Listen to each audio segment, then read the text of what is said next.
Morning, good afternoon, good evening. I would like to welcome all of you to this, the third day of Catalyzing Change Week, where we have a very, very interesting session and an amazing set of speakers who are going to be with us. So I would like to take this opportunity to welcome you all. I would like to introduce you to Sanjoy Roy, who is our panelist. And I'm the chair of Catalyzing Change Week. He's going to be moderating this session.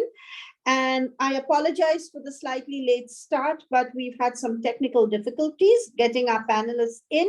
So apologies for that. But I always say if the logistics go bad, the panel goes fantastic. So without further ado, I'm going to hand over to Sanjoy, who just is the brain behind Catalyzing Change Week and is leading the session. Over to you, Sanjoy. Thank you so much, Jeru, and welcome everybody. Good morning, good afternoon, and good evening. I'm in New York even as we speak, where it's a lovely sunny day, I hope. Very excited to have all of our wonderful speakers today. And before I introduce them, I'm just going to give you all an upshot of what we're talking about. Roger Martin and Sally Osberg talked about successful entrepreneurship as being something that sets off a chain reaction, encouraging other entrepreneurs to iterate upon and ultimately propagate the innovation to the point of creative destruction. Entrepreneurs are always believed to have an sort of exceptional ability to seize upon new opportunities, the commitment and drive required to pursue them, and an unflinching willingness to bear the inherent risks. Entrepreneurs always demonstrate courage throughout the process, and it is a difficult process of innovation, often bearing the burden of risk and staring at failure occasionally, repeatedly. And this often requires entrepreneurs to take big risks and do things that others think are unwise or even, most importantly, undoable. So where do social entrepreneurs come in here? Social entrepreneurs are really extraordinary people who come up with brilliant ideas and against all the odds, succeed at creating new products and services that dramatically change not only a life or few lives, but change people's lives in general. And we believe that the critical distinction between entrepreneurship and social entrepreneurship lies in the value proposition itself. Because for the entrepreneur, the value proposition anticipates and is organized to serve markets and to create personal financial profit. The social entrepreneur, however, neither anticipates nor organizes to create substantial financial profit for his or her investor or philanthropic or government organization, but really looks at transforming a significant segment of society as a whole.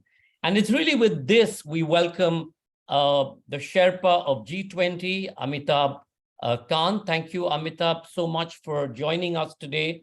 Mr. Khan presently is the G20 of India during its presidency year. He was the CEO of Niti Aayog, which is the National Institution for Transforming India, has worked closely with the social entrepreneurial sector.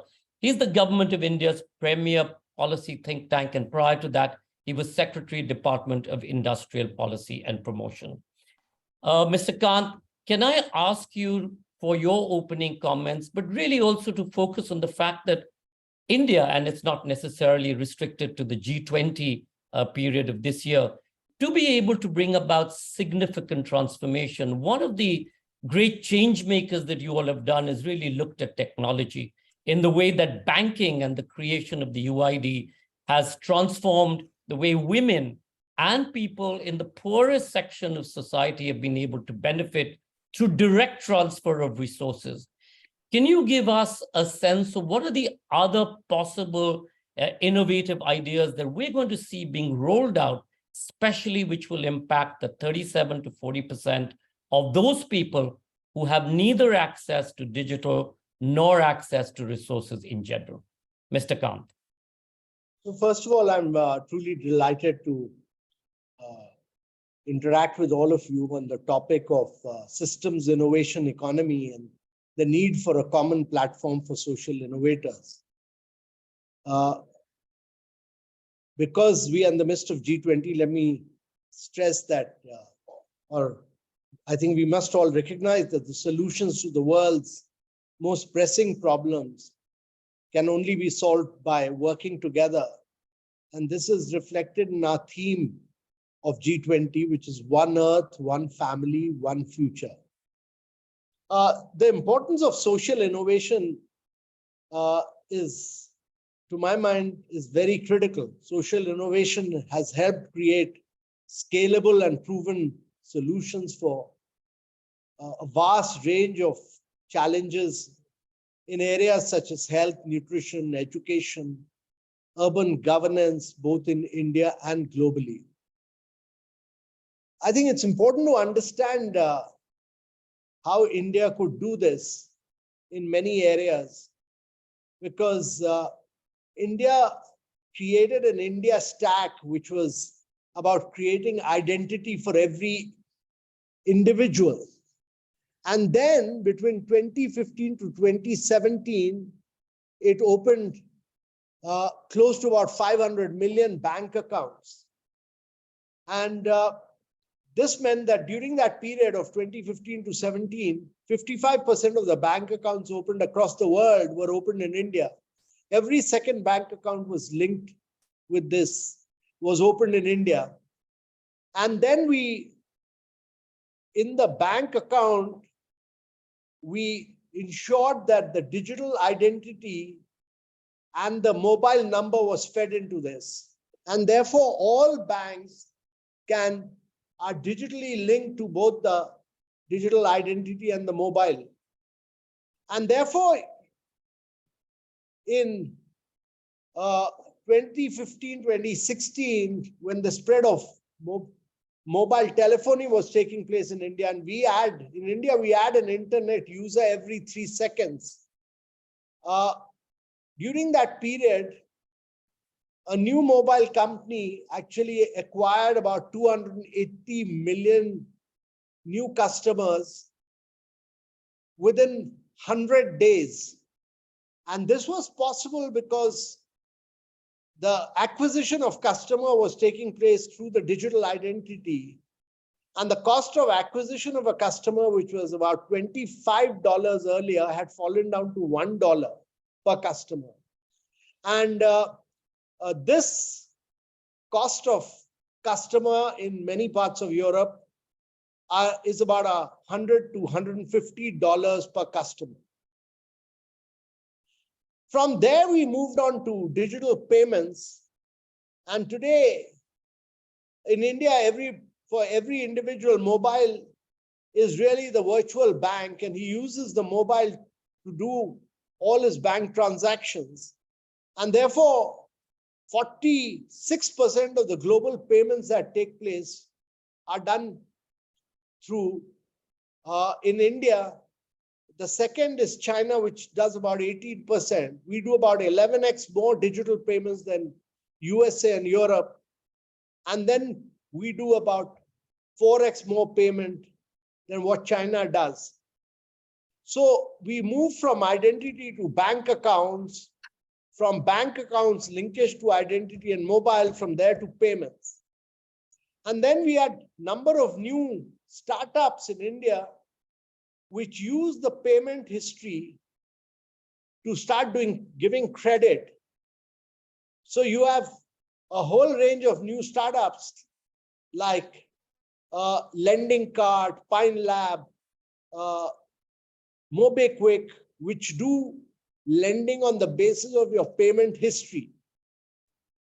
And so we moved from payment to credit, and from credit, then we moved to wealth creation in tier 2, tier 3 cities. And you had a set of new startups like Zerodha, Grow, Upstock, which started in minutes, started assisting people in tier 2, tier 3 cities. And then from there, we moved to another set of unicorns, startups, which started providing insurance in minutes of 2 minutes, 3 minutes. When I took insurance policy, it used to take months together. Today, they provide it in 2 minutes, 3 minutes. So you have new startups like Digit and Acco, which enable you to do that in 2 minutes, 3 minutes, complete end-to-end insurance policies. So during the COVID period, we were able to provide 800 million people financial assistance directly into their bank account, because we had built up this jam trinity directly into their bank account with no leakage at all. And therefore, what we moved on is from payments to credit to insurance to putting direct benefit transfer straight into their accounts. And in many states of India, we're doing agri-tech, we're doing health tech, and we're doing education tech using this digital identity. So across a range of areas, the digital identity has enabled us to technologically leapfrog in many ways. In India alone, there are over 2 million social enterprises, and they are more than the number of startups in the country. And actually, we learn a whole lot on boosting innovation in India and creating pathways for the social economy from these innovators.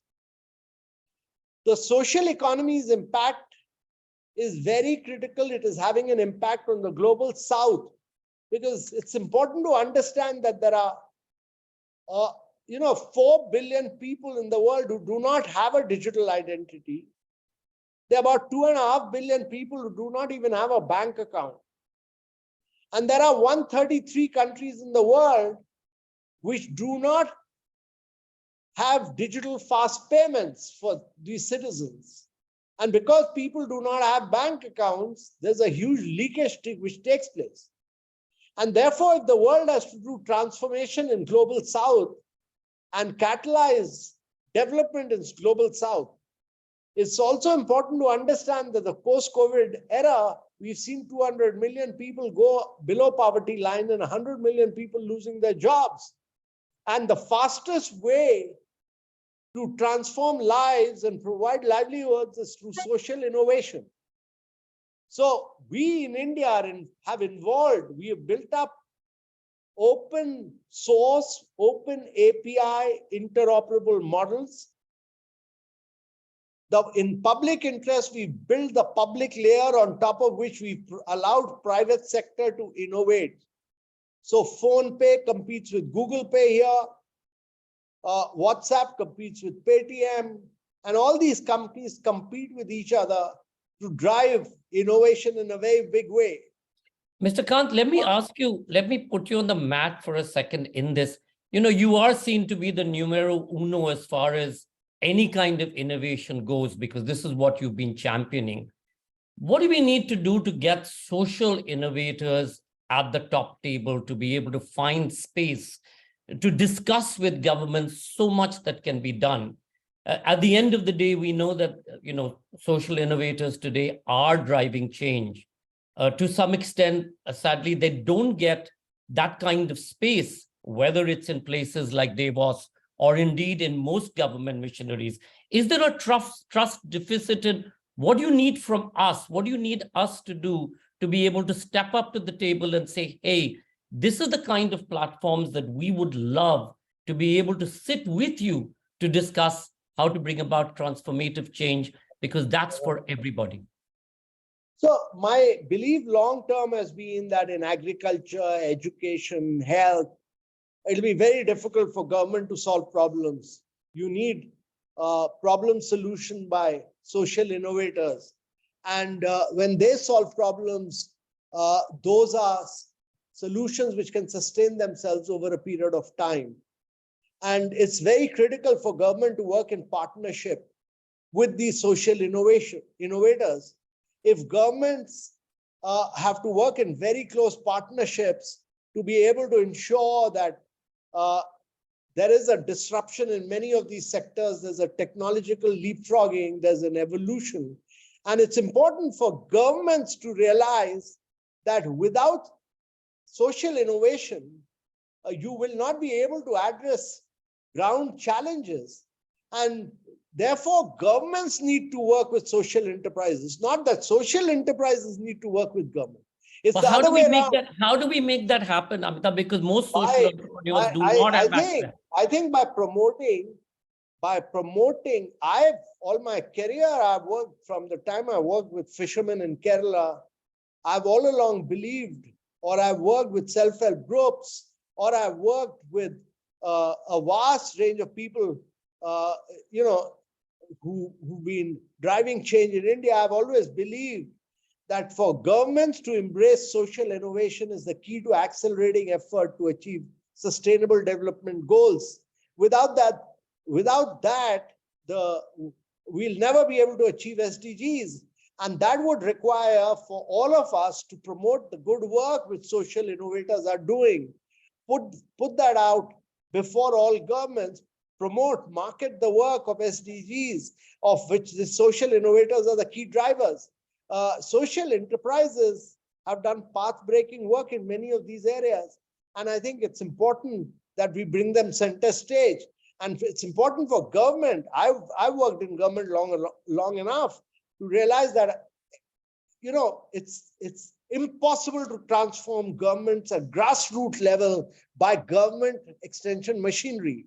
It would require young social innovators to do that. So even in the aspirational district program, which we are driving, these were the most backward districts of India. We never called them backwards. We called them the aspirational district. We were doing real-time data, but we worked with social innovators in the field. Without that, the transformation has been phenomenal because it was data-based, but it was not done by government alone. It was done by social innovators partnering government. Without that, it'll never be able to make the world a better place to live in. Mr. Kant, I'm going to hold you to that and come back to you. I'm going to move on, but before that, I know Ajay Khanna is listening. Ajay, thank you so much for coordinating with Mr. Kant. But this is a sort of request to you too. At Davos, why can't we have specific panels on social innovation for this segment? Yes, you all get together, all of the high and mighty and very powerful. But if you do need to make a change, well, this is where you need to start. And we're going to come back to you on that. I'm going to invite Krisma Alamjar, the head of Social Entrepreneur Enterprise Task Force Chamber of Commerce in Indonesia, also the advisor to the president. She's held several organization positions, including on the executive committee for Indonesia's Chamber of Commerce and several youth and social movement nonprofit organizations, where she's helped in building capacity and enabling youth as well as women and ensuring that they're sort of into independency is her passion. So, Krisma, my big question to you, Indonesia too has so many challenges. I mean, your landmass extends from the Indian Ocean all the way to the timeline with Iranjaya at the very end. It's one of the largest areas, and you too, to be able to transform your society. Can you give us a few examples of how social entrepreneurs have been able to help this, and how you, in your role, especially in these last few years, and we've been tracking some of the work that you've done, you've been able to create platforms of opportunity where communication has been so difficult, and just getting goods and services, say from Java or Sumatra, all the way out to Irinja, it's an impossibility. And also, if you can refer, the fact that the new UN Charter on the Oceans really opens up, especially for places like India and Indonesia and all of the littoral states, a whole new opportunity. How are you planning to be able to leverage that? Okay, thank you, Sanjay. Hi, everyone.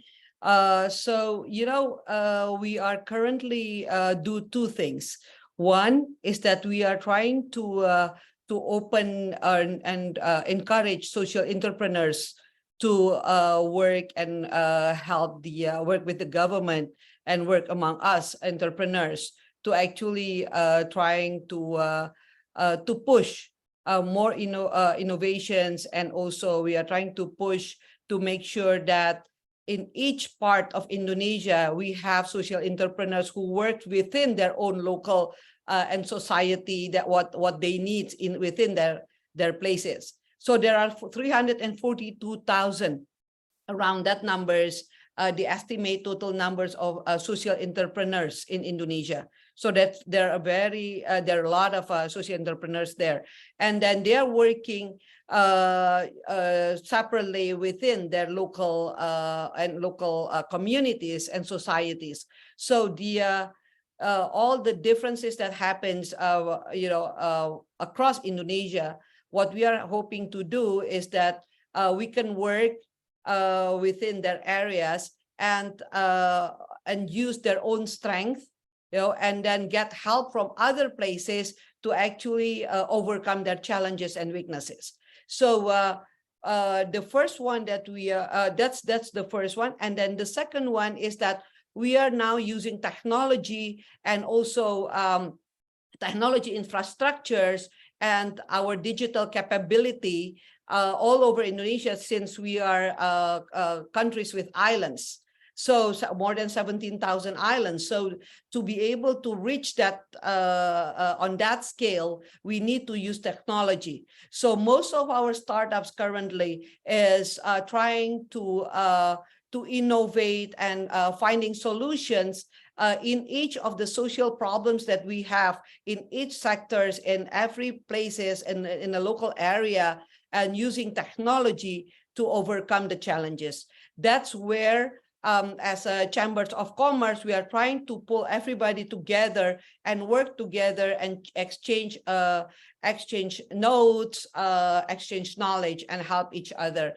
And we are working with the government in terms of working on the policies, for example, because like social entrepreneurship, it is now still a self-declare. So there's no policy. Well, there's one policy which is currently being launched, which is under the presidential decree on entrepreneurship. There's some acknowledgement on social entrepreneurs, on technology entrepreneurs, which makes us easier to actually build some more policies that's under that presidential decree. So now what we are trying to do is actually to build the legal framework for social entrepreneurs, so they will be able to work, specifically on their innovation, on their subject within their local area. So the first thing is to make sure that there's a legal framework that's happening in Indonesia within the strategic plan of Indonesian government. So those two are very important for us, because without social entrepreneurs is being strengthened and legalized and supported, and have a strategic plan, it's going to be very hard for us to move on in terms of helping our society and find some solutions to overcome their challenges. And secondly, of course, the digitalization is key to overcome the white of our country, which is in islands. So those are two main infrastructure, or two main key items that we are currently working on between the Indonesian Chambers of Commerce and the government. Thank you so much, Krishna. I think Mr. Kant needs to leave for a G20 meeting. Thank you very much, Amitabh. But one thing, Francois, Jeru, Ajay, if we can continue this conversation at Davos, where it's not just about this sector speaking to itself, but really making an effort to ensure that folks who are decision-making in places of decision-making in government step up to the table and are part of this dialogue. So Mr. Kant, thank you so much. And we hope that in the G20 meetings going forward, both in the next presidency and thereafter with Brazil and South Africa, you're able to support the possibility of having a social entrepreneurs specific sort of dialogue as well, in addition to all that you do. Thank you. No, why only at Davos? We will make it a very big initiative as a part of Startup 20 in G20. It's a new working group, and we will definitely try and take this forward. Social innovation will be a very key component of the Startup 20. Thank you very In much, G20. Kant. We look for, and we'll hold you to that one, and we'll come back to you with some ideas and papers. I think that's what we really wanted from this. Once you give us a suggestion, we'll organize a separate interaction here, and the recommendations of that we'll include it as a part of the major recommendations of G20. That's amazing. Thank you. And that's Sanjoy, before Mr. Kant goes, Zara, I know, had some good news which he would like to hear also. Maybe. Yeah, let me introduce Zara Brun is the Commissioner for Social Innovation at the Federal Ministry of Education and Research of Germany. She's the Commissioner for Social Innovation, and she's been the CEO of Social B, a member of the Supervisory Board of the 4C Group. Zara was appointed Commissioner in April 2022. She's committed to social entrepreneurship, social innovation, equal opportunities, female founders, and diversity. Zara, over to you. Thank you very much, Mr. Kant. Yeah, I'm extremely happy to hear that India and especially you are extremely interested in the field of social innovation, eager to also, that it plays a role in the G20. My role as a Commissioner for Social Innovation at the Ministry of Education and Research, I'm coordinating the governmental strategy for social innovation and social enterprises, where we work together with all other ministries, and my ministry and the Ministry of Economy are leading this strategy, and we're really, let's say, pushing the topic of social innovation throughout whole Germany. It's extremely relevant, and then we also acknowledge the key role that social innovators and social innovation plays in the transforming in the social and ecological transformation that Germany, Europe, and the whole world is going through. And acknowledging this key role, it's also a mission, a personal mission, but also mission of the ministry and of the government, that social innovation is represented in all, let's say, has a seat at the table at all major transformative events that are happening, and especially also in the G20. We would highly appreciate if India launches or files or launches an initiative like this. And I can only say that this one would be highly welcome and appreciated, especially also now under the circumstances of the UN resolution that has on social economy that has been filed, that all member states signed. I think social innovation and creating legislation and creating financial instruments and really implementing it in governmental strategies across all member states is extremely important. And I think here, especially the G20 plays a major role in pushing this topic forward, and also in inheriting it into the program. I think that's a major step forward, and also acknowledging the key role that social innovation has. So we would highly appreciate if it would happen there. And Mr. Khan, we've also reached out to Brazil, Jeru, and we've been having long conversations with the ministries there. They're very, very supportive of this action, and we hope that this will be taken forward. Thank you so much for being here. Did you want to leave, Amitabh? Did you want to say something before you left? Francois has raised his hand. We'll based on your recommendations, we'll take this forward. We'll be very happy to work together with you. Thank you so much. Francois, you wanted to say something? I just wanted to thank you, Sanjoy, and to thanks Mr. Kant for this commitment, super important. So we've met before. I'm at the Schwab Foundation, sister organization of the World Economic Forum. Just to say, Sanjoy, 25 years of putting social entrepreneurship in Davos, so you need to come and feel it and see it. 20 sessions in the last annual meeting, but importantly, that the role of the private sector is also really important in supporting this. So I know through Ajay and his work that the B20 have expressed their support for this as well. So if we can bring them and the Startup 20 together, potentially with some of the other groups. We can certainly work on bringing all parts of society and the economy together to really bring and uplift the platform for social innovators. So very much the timing is right with the social economy. A statement from the G20 would be very powerful. Anna Marie is here to really help us move with Brazil, and I am South African, and certainly the next G20, we will work with my compatriots to make sure that continues. Thank you. Thank you, Mr. Kant. If you need to leave, you can log off and I'll continue. Thank you. Thank you, Amitabh. Sarah, I'm coming back to you. You know, one of the big challenges that one is seeing in Europe today and across the length and breadth of Europe is the influx of the refugees, and they're coming in droves. But they also represent a huge opportunity of coming in with new ideas, new thoughts, because they come from places that are very difficult. They come from places which don't have signs like mind the gap between the platform and the train. This bottle of milk has got milk in it, and this is a bottle of.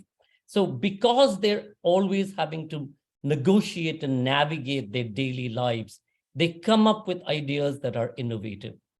What is it that is possible to give them platforms where both women as well as the refugees who come in feel that they have a voice and that they can add in many ways and create simple solutions to fairly complex problems because of the way that they have been able to live their lives?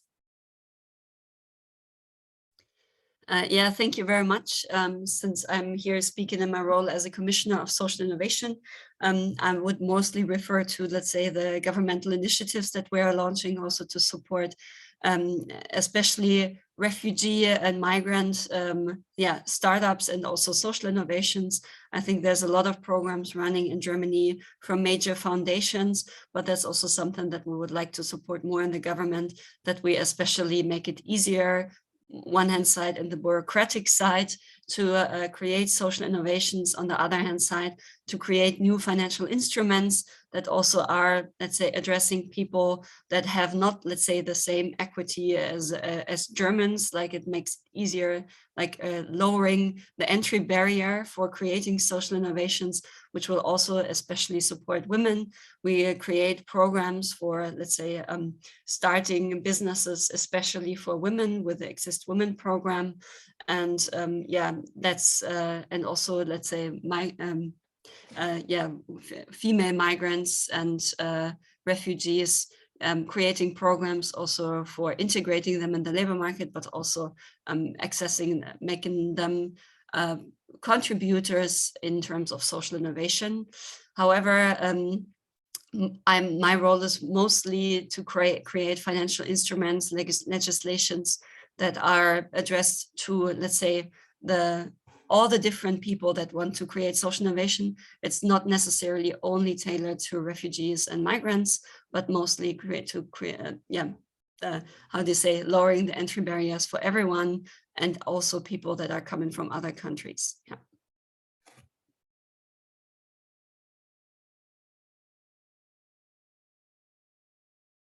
You're on mute, Sanjoy. Sorry.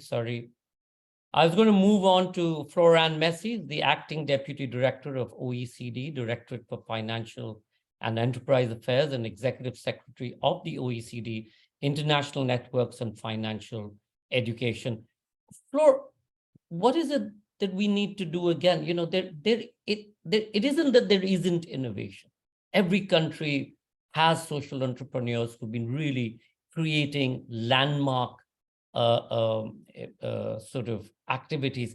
How do we ensure that this gets shared and it's not just about North or South-South dialogues or North-North dialogues, but it's about really sharing and creating platforms? So pretty much like the vaccine for COVID, you learn from each other and you leapfrog, and you're able to bring about development far faster, especially for those people who need it most. Given that, you know, climate change is continuing to impact so many people at the very bottom end of the scale, we really need to find ways to be able to get new strategies, new innovations off the ground and rolling instantly. Yes, some will fail, but many will succeed. And I think learning from the failure and looking at the successes will help. What can we do?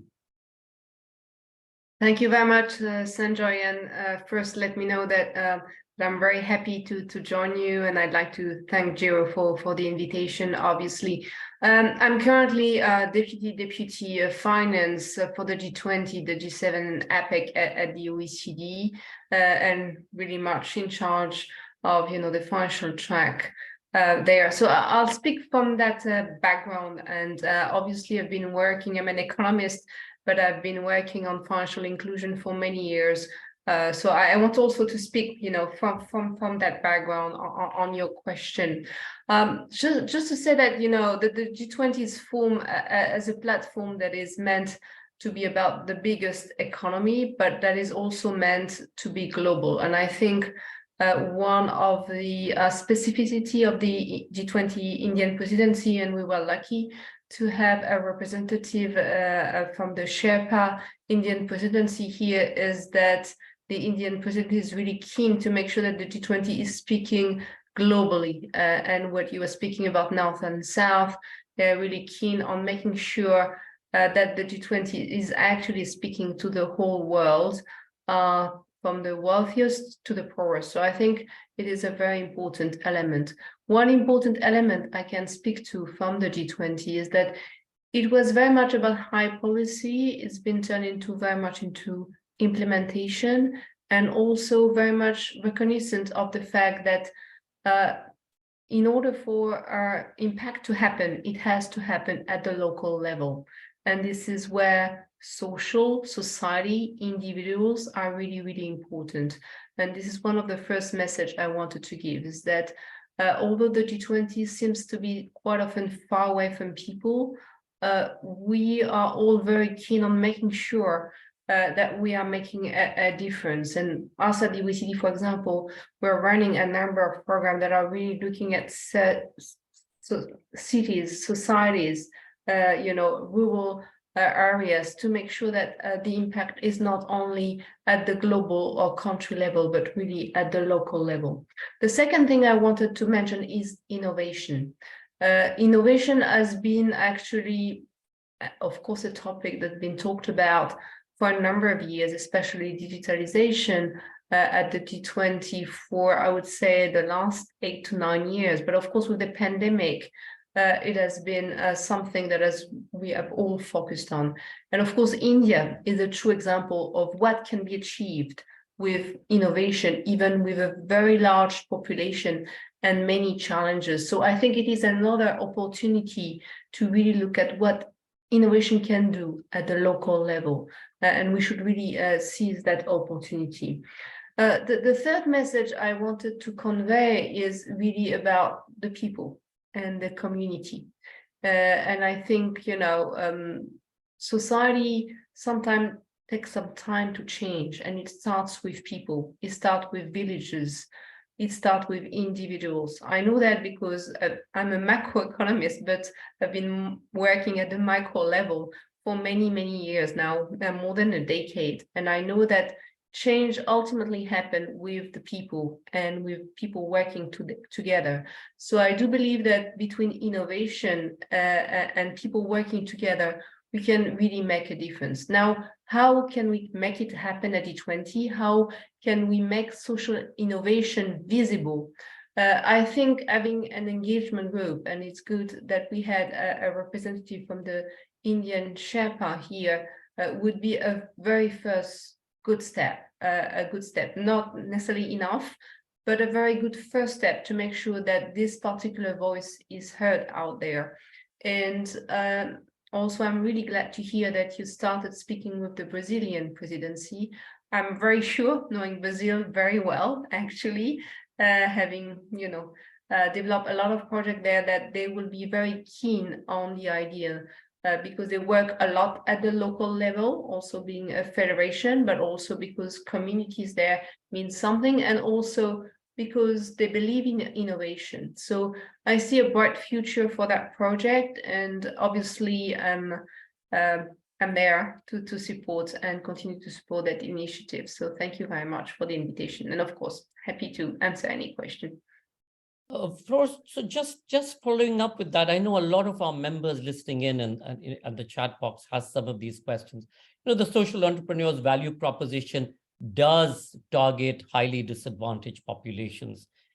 They lack the financial means or in fact political clout to achieve that transformative benefit on its own. We know that in larger groupings like the G20, while you all are discussing issues at the largest level, what's the sort of possible way that these people can get their voice heard, can get access to resources, can get their innovations out to be able to see whether it works or not? Well, there are various ways. The G20, you know, it is ultimately very political. I'm going to be honest here, but having, you know, a space where dialogue can happen is really, really important. It's the first step for voices to be heard. This is why I'm saying, you know, at the G20, there are various engagement groups. They are variously influential, but it is a first step of, you know, innovation, voices from the bottom up to be heard. And I think, you know, this should be really counted on and built on in order to perhaps ultimately being mainstream. So, you know, progress has to start with a first step. And I think the first step is really to have this engagement and also show that there is a community behind. So yeah, as you said, these are very disadvantaged groups who hardly have a voice. So it's important to first identify champions that can convey that message high up. People like you, like Giro, like some others, like us here on this panel, to make sure that those voices are heard. And I would say at the G20, one of the channel is this engagement group. And once the voice is louder enough, then you can get mainstream. This is what I would say is one of the channel I would go for in order for those voices to be heard. Very important voices. Thank you so much. And that brings me to Anna Maria Schindler, the Vice President of the Ashoka Leadership Team member. Anna, Flor talked about how we need to champion these voices. This is something that you all have been doing in Ashoka right from the beginning. Is there, I mean, how do you see this going forward? Yes, there's the G20, there's the G7, there's so many of these groupings, but these voices very rarely get heard in platforms like this. What do we need to do to be able to get the word out? Mm-hmm. Thank you, Sanjoy. Thank you, everyone. Nice to be here with you. So, you know, Ashoka trajectory, history, influencing networks around the world has been on systems change. Social entrepreneurs who are changing systems, and I will give you one example later on.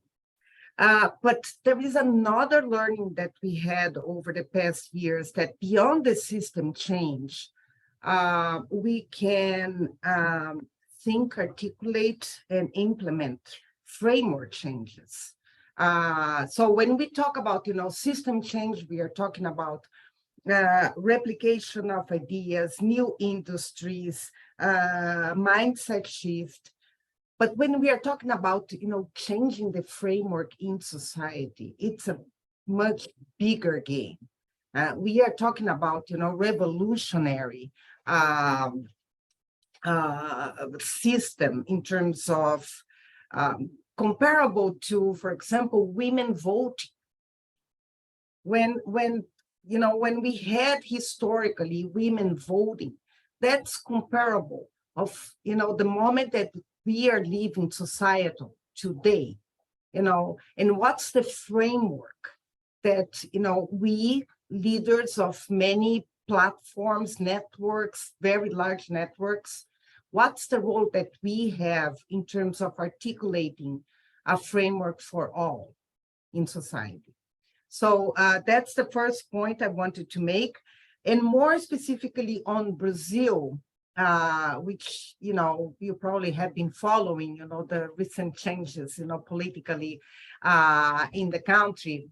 And it's very interesting to see with the new government in Brazil, how several of the social entrepreneurs in our networks, this group here, became ministers, Secretary of State, for example, Carlos Nobre, one of the leading climate scientists, became board member of the Brazil Development Bank to advise on climate change in Brazil.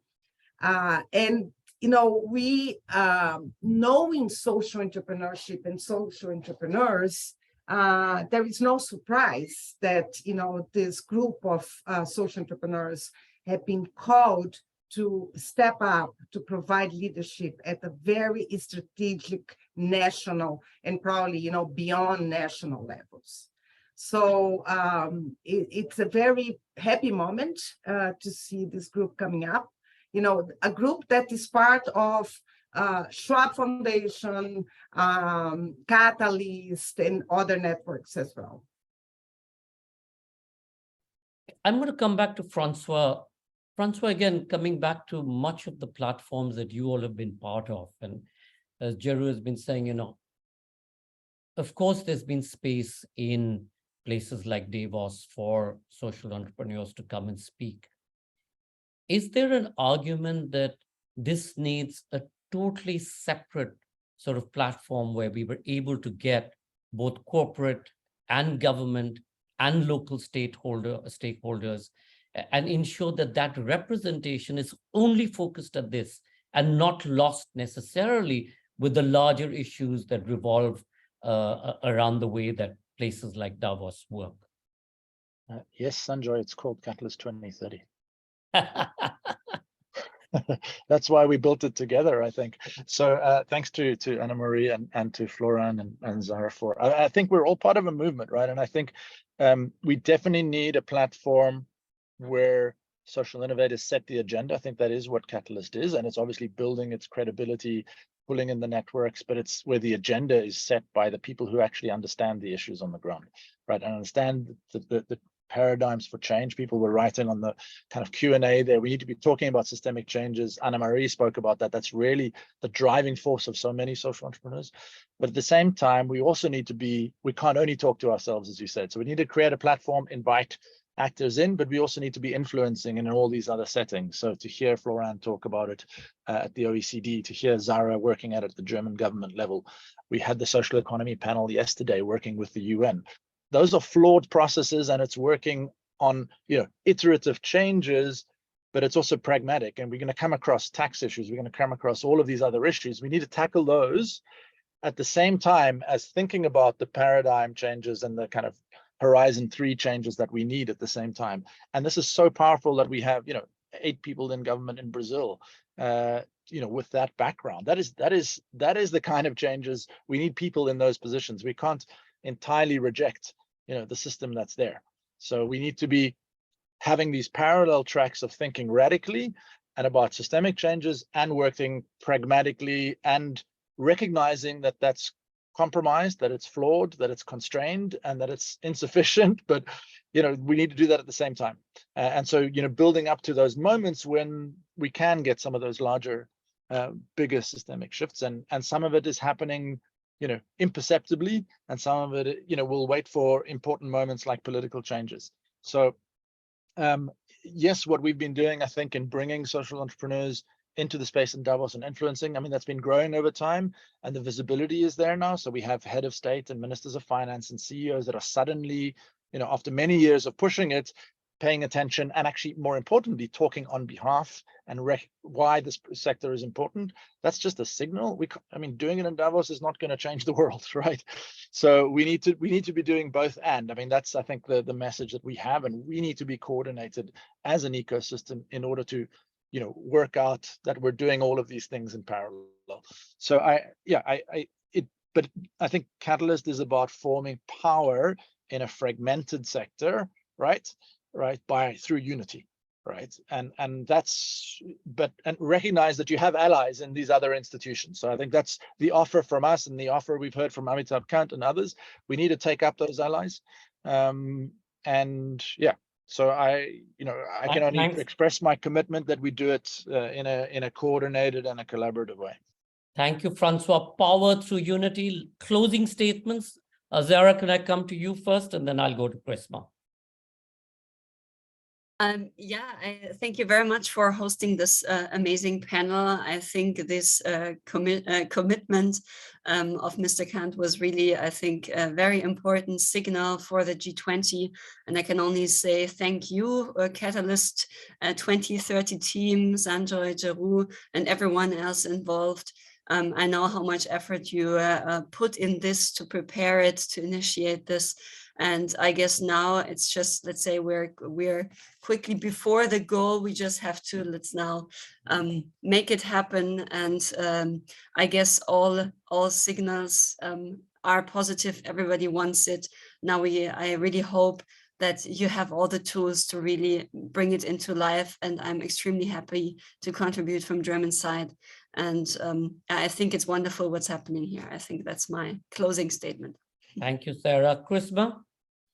Yeah, actually, from us in the country level, it is very important to have a legal standing for social entrepreneurs in the country level and have that strategic plans and framework. I think I agree with Francois that it cannot be done above country in terms of how to implement it and to make sure that it works and can actually make a difference. So from us, we will work on our legal framework and make sure that our social entrepreneurs are being well protected, well supported, and well encouraged, both by us in the chambers of commerce and also by the government. We would like also, but thanks again for arranging this kind of panels, and we would like to work with all of you. And learn from other countries that has already have some legal framework and plans, because I think that we are in the right moment currently, because our government is very much supportive and in growing and develop our social entrepreneurship and our social entrepreneurs. So again, thank you very much, and I hope that we can work together and then have some networks after this. Thank you. Thank you, Prisma. Anne-Marie? You're on mute. Thank you, Sanjoy. It is Flohan, but that's okay. I was a bit confused. Right. Well, I think it's really the start of a great movement. I think really the combination of innovation, which we all have to embrace, and the fact that we are doing this at the social level is really unique and very special and extremely important, and that we all are here together to make sure that that voice is heard at the top, and in the south and the north, and supporting all of them. So we'll be here, and I'll certainly be here to support that with all of you. So a great start, and count on me. Thank you so much. And Ajay Khanna, just a closing note for you. We do hope that you're going to continue to champion this at the many platforms that you're part of. Really focus on this. Is something that we've been speaking about for, I think, 2 decades or so. But we do need your help to be able to get this actually to become real in many ways. And if India's presidency can take this forward, if Amitabh's office can put this forward at the next main meeting, and it's for part of the statement that comes out, that would be fantastic. Jeru, over to you. Thank you all so much. Sarah, Francois, Anne-Marie, Floran, Chrisma, thank you all for joining us. Thank you all for listening in. I've been seeing your questions. I wasn't entirely sure who would be able to address the issue around food or on the Sub-Sahara question, but we will put this out and hopefully we'll get you some answers. Thank you all for listening in. Remember, Catalyst Change Week has got some brilliant sessions. There's over 240 of them. It's not enough just to come to this one. Do log on and check out both the country sessions as well as the sessions that happen across the segment that has been curated by the Catalyst Change Week team. Jeru, over to you. All I can say after such a fantastic session is thank you, thank you, thank you. And I do hope, like Florence and Zara and Francois and everyone has said, Anna Maria and Charisma, this is the start of hopefully SI20.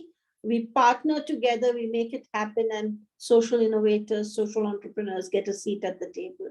I think that's the most important. I also want to thank, because many of you have given us a lot of advice, Floran in the background, Sarah. So thank you for your advice. Francois, shoulder to shoulder, without the support of WEF, it would never have happened. So thank you very much. And Ashoka for starting this, for making it happen. Charisma for Indonesia, for leading this in the first thing last year. So I just want to thank all of you and look forward to all your support going forward. So hopefully we start in India and Brazil adopts SI20 in next year's CCW or whenever. So thank you very much. And Sanjoy, you were a fantastic chair. Thank you all. Thank you, Jeru. And again, on behalf of all of us, thank you to CCW Secretariat. Thank you all so much. Bye-bye. Thank you, Sanjoy. Thank you. Thank you, Thank you, Jill. everyone. Bye. Bye. Thank you. Have a good day. Bye. Bye. Thanks. Bye. Bye.